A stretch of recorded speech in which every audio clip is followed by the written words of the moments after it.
Hello everyone, welcome to Sanmargaha classes. Next question from the wonderful words.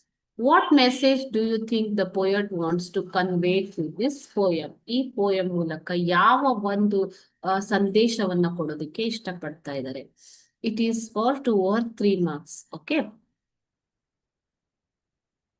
Words can shape thoughts, emotions and relationship. ಈ ಶಬ್ದ ಅನ್ನೋದು ನಮ್ಮ ಒಂದು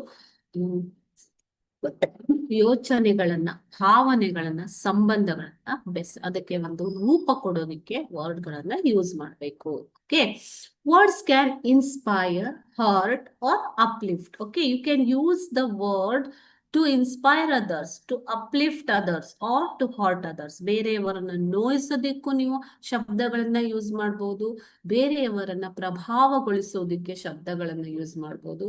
ಅದೇ ರೀತಿ ಬೇರೆಯವರನ್ನ ಮೇಲೆತ್ತುವುದಕ್ಕೂ ಕೂಡ ಶಬ್ದಗಳೆಲ್ಲ ಯೂಸ್ ಮಾಡಬಹುದು.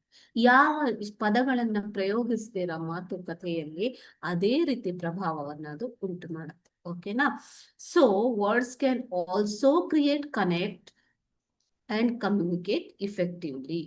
Word can also create, connect and communicate effectively. So ಯಾವ ರೀತಿ ಶಬ್ದಗಳನ್ನ ಕ್ರಿಯೇಟ್ ಮಾಡೋದಕ್ಕೆ, ಕನೆಕ್ಟ್ ಬೆಸೆಯೋದಕ್ಕೆ ಮತ್ತು ಸಂಭಾಷಣೆ ಮಾಡೋದಕ್ಕೂ ಕೂಡ ನಾವು ವರ್ಡ್ಸ್ ಅನ್ನ ಯೂಸ್ ಮಾಡಬಹುದು ಮಕ್ಕಳು. ಓಕೆ,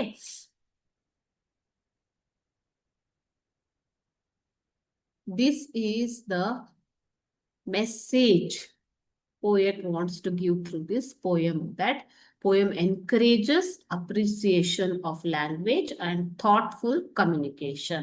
So use ಮಾಡುವಂತಹ ಭಾಷೆ ಮತ್ತು ಒಂದು